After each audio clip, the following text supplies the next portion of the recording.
Assalamualaikum everyone. Hope you all are fine. We are back again, and today we are going to discuss another topic of chapter number 13, which is photo respiration.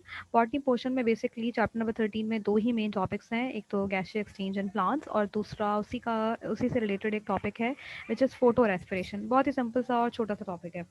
अच्छा, अब photo respiration क्या होता है? If you see this term, you can see here this term respiration, और हम इस term से बहुत अच्छी तरह से फेमिलियर हैं. हमें पता है कि रेस्पिरेशन में क्या होता है. रेस्पिरेशन में ऑक्सीजन जो है वो कंज्यूम होती है, और इसके रिजल्ट में आपको क्या मिलता है? इसके रिजल्ट में आपको मिलता है कार्बन डाइऑक्साइड. ठीक है. अच्छा, ऑक्सीजन जो है वो यकीनन शुगर के साथ कंबाइन करती है, लाइक यूजुअली ग्लूकोज के साथ.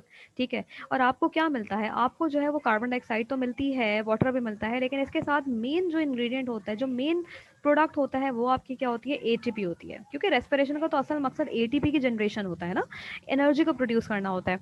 सो एटीपी प्रोडक्शन जो है वो उसका मेन टास्क होता है. बट क्योंकि रेस्पिरेशन में ऑक्सीजन कंज्यूम होती है और कार्बन डाइऑक्साइड प्रोड्यूस होती है, ठीक है, तो ये जो फोटो रेस्पिरेशन है ना, ये जो फोटो रेस्पिरेशन का प्रोसेस है ना, ये भी इसी तरह का प्रोसेस है जिसमें ऑक्सीजन बेसिकली कंज्यूम होती है और कार्बन डाइऑक्साइड इसमें लिबरेट होती है. ठीक है. इस वजह से इसको जो है वो हम फोटो रेस्पिरेशन कंसिडर करते हैं. हालांकि अदरवाइज इसमें कोई एटीपी प्रोड्यूस नहीं होती है. ठीक है. लेट्स जस्ट सी कि इस प्रोसेस में होता क्या है. अच्छा, यूजुअली क्या होता है कि आपको पता है कि प्लांट्स के अंदर जो है वो लीव्स के ऊपर जो ओपनिंग होती है, जिन्हें हम क्या कहते हैं? स्टोमेटास कहते हैं. ठीक है. प्लांट्स के अंदर, ठीक है. अब लाइक फॉर एग्जांपल ये इनकी एपिडर्मिस है, ठीक है, ये गार्ड सेल्स हैं, ठीक है, और ये एपिडर्मिस है which is covered by cuticle. ठीक है, ये इसकी क्यूटिकल है. ये जो है वो गार्ड सेल्स हैं आपके पास, और ये आपके पास जो है वो स्टोमेटल ओपनिंग्स है. ठीक है. अब अगर बहुत ही कोई हॉट और ड्राई एरिया डेज हैं, ठीक है, बहुत ज़्यादा हाई टेम्परेचर है, तो एज अब ये जो स्टोमेटाज हैं, इनसे गैसेस का एक्सचेंज तो होता ही है, लेकिन इससे ट्रांसपायरेशन भी होती है. ट्रांसपायरेशन क्या होती है? लाइक फॉर एग्जांपल, अगर हॉट डे है या टेम्परेचर ज़्यादा है, तो प्लांट की बॉडी के टेम्परेचर को मेंटेन करने के लिए एवेपोरेशन का प्रोसेस होता है. यानी इस ओपनिंग से जो है वो वाटर के मॉलिक्यूल्स भी जो हैं वो बाहर की तरफ मूव करते हैं, जिससे, बिकॉज आपको पता है ना कि जब एवेपोरेशन होती है तो it's considered as a cooling process. इस प्रोसेस को हम प्लांट्स के केस में कहते हैं ट्रांसपायरेशन. तो इसी स्टोमेटल ओपनिंग के थ्रू जो है वो वाटर वेपर्स की फॉर्म में प्लांट से बाहर जाता है. ठीक है. लेकिन अगर बहुत ज़्यादा हॉट टेम्परेचर है, बहुत ज़्यादा ड्राई डे है, और सॉइल के अंदर जो है वो पानी भी नहीं है जिससे रूट्स जो है वो वाटर को एब्जॉर्ब कर सकें, तो अब ज़रूरत है, अब ज़रूरी हो गया है कि प्लांट का अपना जो वाटर है प्लांट की बॉडी के अंदर, उसे कंजर्व किया जाए. यानी वो वाटर जो ट्रांसपायरेशन की फॉर्म में एवेपोरेट हो रहा था, उस पानी को भी बचाया जाए, उस पानी को भी कंजर्व किया जाए. सो उस पानी को कंजर्व करने के लिए क्या होता है? ये जो स्टोमेटा है ना, ये बंद हो जाते हैं. ठीक है. यानी ये जो स्टोमेटल ओपनिंग है, ये जो गार्ड सेल्स हैं, ये स्टोमेटल ओपनिंग को बंद कर देते हैं. Now these stomatal openings are closed. ठीक है. एंड ये क्यों हुआ? क्योंकि ड्राई टेम्परेचर इतना है, और क्योंकि रूट्स जो है वो पानी को एब्जॉर्ब नहीं कर पा रही हैं, बिकॉज सॉइल के अंदर वाटर नहीं है. So to prevent the water loss, ये स्टोमेटल ओपनिंग्स जो है वो बंद हो जाती हैं. ठीक है. तो इससे इससे ये हुआ कि जो एक्सेसिव ट्रांसपायरेशन हो रही थी, या जो वाटर इवेपोरेट हो रहा था वेपर्स की फॉर्म में, वो जो है वो स्टॉप हो गया. ठीक है. तो इससे पानी तो कंजर्व हो गया है, लेकिन इससे एक बहुत बड़ा मसला ये क्रिएट हो गया है कि इस ओपनिंग से जो है वो गैसेस एक्सचेंज भी होती हैं. इससे सिर्फ वाटर थोड़ी इवेपोरेट होता है, इससे तो गैसेस भी एक्सचेंज होती हैं. यानी इसी ओपनिंग से जो है वो प्लांट के अंदर कौन आती है? प्लांट के अंदर आती है कार्बन डाइऑक्साइड गैस, और कार्बन डाइऑक्साइड गैस से तो प्लांट अपना फूड प्रोड्यूस करता है, यानी फोटोसिंथेसिस का प्रोसेस होता है. और इसी ओपनिंग के थ्रू जो है वो प्लांट अपनी ऑक्सीजन को लिबरेट करता है. ठीक है. सो दैट मीन्स अब अगर ये स्टोमेटा जो है वो क्लोज हो गए हैं, तो ये जो एक्सचेंज ऑफ गैसेस है ये भी स्टॉप हो जाता है. ठीक है. तो इसका मतलब ये है कि नो मोर कार्बन डाइऑक्साइड को enter inside the plant body, and that means कि ऑक्सीजन जो है वो लिबरेट नहीं हो सकती है. इस पूरी सिचुएशन की वजह से क्या होता है कि प्लांट की बॉडी के अंदर जो कार्बन डाइऑक्साइड है, उसका रेशो क्या हो जाता है? वो कम होना शुरू हो जाती है. ठीक है. और जो ऑक्सीजन है उसका रेशो क्या होता है? उसका रेशो बढ़ जाता है. ठीक है ना. क्योंकि आप देखो, जितनी भी कार्बन डाइऑक्साइड है वो यूटिलाइज होके, आपको पता है, वो फोटोसिंथेसिस में यूटिलाइज हो जाएगी, और उसके नतीजे में क्या प्रोड्यूस हो जाएगा? ऑक्सीजन प्रोड्यूस हो जाएगी. और ये जो ऑक्सीजन अब प्रोड्यूस हो रही है, ये ऑक्सीजन, इस ऑक्सीजन को तो बाहर जाने का रास्ता ही नहीं मिल रहा है. सो दैट मीन्स कि प्लांट की बॉडी के अंदर कार्बन डाइऑक्साइड डिप्लीट होना शुरू हो जाती है, और ऑक्सीजन जो है इसकी क्वांटिटी बढ़ जाती है. ठीक है। अब इस पूरे प्रोसेस की वजह से क्या होता है, अब अगर हम वापस से जाएं फोटोसिंथेसिस में, फोटोसिंथेसिस में ये कार्बन डाइऑक्साइड कहाँ यूज होती है?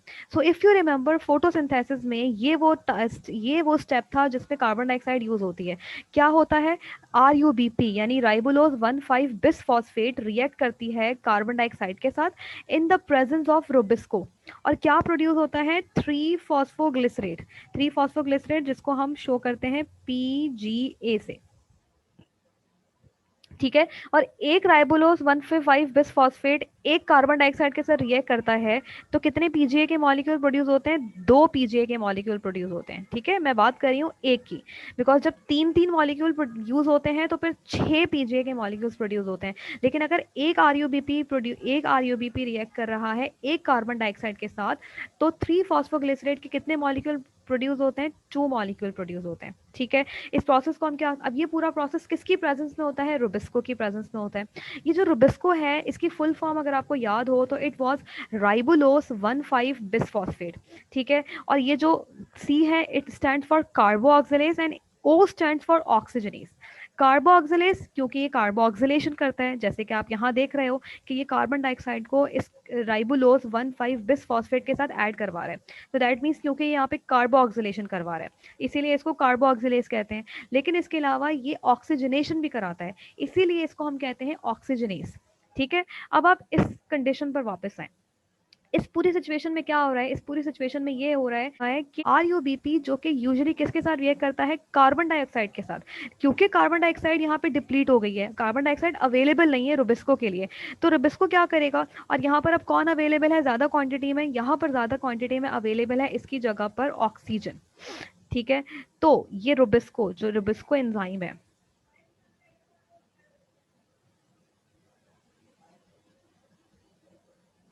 ठीक है, ये रुबिस्को क्या करेगा, क्योंकि कार्बन डाइऑक्साइड अवेलेबल नहीं है और यहाँ पर ऑक्सीजन की क्वांटिटी ज़्यादा है, तो जिसकी क्वांटिटी ज़्यादा होगी रुबिस्को क्या करेगा, उसी को इस RuBP के साथ रिएक्ट करवा देगा। ठीक है। तो रुबिस्को क्या करेगा, ऑक्सीजन को RuBP के साथ रिएक्ट करवा देगा। As result of what would happen, see rubisco react करता है किसके पास, ऑक्सीजन के साथ। जब ये रिएक्ट करता है तो क्या प्रोड्यूस होता है, एक फॉस्फोग्लिसरेट का एक मॉलिक्यूल प्रोड्यूस होता है और एक और सब्सटेंस प्रोड्यूस होता है जिसे हम कहते हैं फॉस्फोग्लाइकोलेट। ठीक है। अब देखो जब ये RuBP कार्बन डाइऑक्साइड के साथ रिएक्ट करती है तो यहाँ पर फॉस्फोग्लिसरेट के 2 मॉलिक्यूल्स प्रोड्यूस होते हैं। G3P जो है वो बेसिकली फॉस्फो PGA ही है। ठीक है, PGA बोले या G3P बोले बात एक ही है, फॉस्फोग्लिसरेट बोले या ग्लिसरेट 3 फॉस्फेट बोले, इट्स स्टैंड सेम। ठीक है। तो जब RuBP कार्बन डाइऑक्साइड के साथ रिएक्ट करती है तो यहाँ पर 2 मॉलिक्यूल प्रोड्यूस होते हैं G3P के। लेकिन यहाँ पर जब RuBP रिएक्ट कर रहा है ऑक्सीजन के साथ in the presence of Rubisco, तो यहाँ पर एक मॉलिक्यूल PGA का प्रोड्यूस हो रहा है और एक मॉलिक्यूल प्रोड्यूस हो रहा है फॉस्फोग्लाइकोलेट का। ठीक है। अच्छा, फिर आगे जाके ये फॉस्फोग्लाइकोलेट किस में कन्वर्ट होता है, ये कन्वर्ट होता है किसमें, सीरीन में। सीरीन क्या होता है, एक अदर अमाइनो एसिड है। ठीक है। और ये कन्वर्ट हो जाता है किसके अंदर, कार्बन डाइऑक्साइड के अंदर। ठीक है। तो अब आप इस प्रोसेस के अंदर देखो, जैसे रेस्पिरेशन में क्या होता है, रेस्पिरेशन में ऑक्सीजन कंबाइन करती है ग्लूकोज के साथ। ठीक है। तो यहाँ पर भी ऑक्सीजन कंबाइन कर रही है शुगर के साथ, it's same exactly same like respiration. और यहाँ पर क्या प्रोड्यूस हो रही है, यहाँ पे प्रोड्यूस होती है कार्बन डाइऑक्साइड। तो यहाँ पर भी आप देखो, यहाँ पर भी इसके सेकंड स्टेज में क्या प्रोड्यूस हो रही है, कार्बन डाइऑक्साइड प्रोड्यूस हो रही है। तो that is why this process, ये जो पूरा प्रोसेस है इसे भी हम रेस्पिरेशन ही कहते हैं। But this is photo respiration. लेकिन इन दोनों प्रोसेस में फर्क ये है कि रेस्पिरेशन में क्या होता है, एटीपी जनरेट होती है यानी एनर्जी रिलीज होती है, लेकिन इस प्रोसेस में कहीं कोई एटीपी जनरेट नहीं हो रही है। इसका मतलब ये हुआ कि ये प्रोसेस जो है in term of energy point of view ये बिल्कुल एक वेस्टफुल प्रोसेस है। ठीक है। यानी एनर्जी पॉइंट ऑफ व्यू से कोई एनर्जी प्रोड्यूस नहीं हो रही है, तो ये प्रोसेस प्लांट के किसी काम का नहीं है। ठीक है। यू कैन सी हियर कि फोटो रेस्पिरेशन जो है ये भी रेस्पिरेशन की तरह एक ऑक्सीडेशन प्रोसेस है, लेकिन बिकॉज सिमिलर टू रेस्पिरेशन इसमें क्या होता है, इसमें ऑक्सीजन कंज्यूम होती है और कार्बन डाइऑक्साइड जो है वो रिलीज होती है। लेकिन अनलाइक रेस्पिरेशन इसके अंदर किसी किस्म की कोई एटीपी प्रोड्यूस नहीं हो रही है। ठीक है। तो एनर्जी पॉइंट ऑफ व्यू से ये कंप्लीटली यूजफुल और वेस्टफुल प्रोसेस है। इसके अलावा क्योंकि इस प्रोसेस की वजह से फोटोसिंथेसिस नहीं हो पा रहा है, क्योंकि रुबिस्को जो है वो ऑक्सीजनेशन कर रहा है बजाय इसके कि वो कार्बो ऑक्सीलेशन करे और फोटोसिंथेसिस करे, वो कर रहा है ऑक्सीजनेशन, जिसकी वजह से फूड प्रोड्यूस नहीं हो रहा है, and as a result of which जो प्लांट की ओवरऑल क्रॉप यील्ड है वो सफ़र करेगी और वो अफेक्ट करेगी. So it is important for the plant to open its stomata as soon as possible, ताकि नॉर्मल जो फोटोसिंथेसिस का प्रोसेस है वो स्टार्ट हो सके, ताकि प्लांट की जो यील्ड प्रोडक्शन है वो फिर से स्टैब्लिश हो सके. ठीक है, I hope the topic is clear. इसमें ये शॉर्ट आंसर जो है वो अक्सर पूछा जाता है, रीजनिंग क्वेश्चन में ये पूछा जाता है कि why photo respiration is considered as a wasteful process.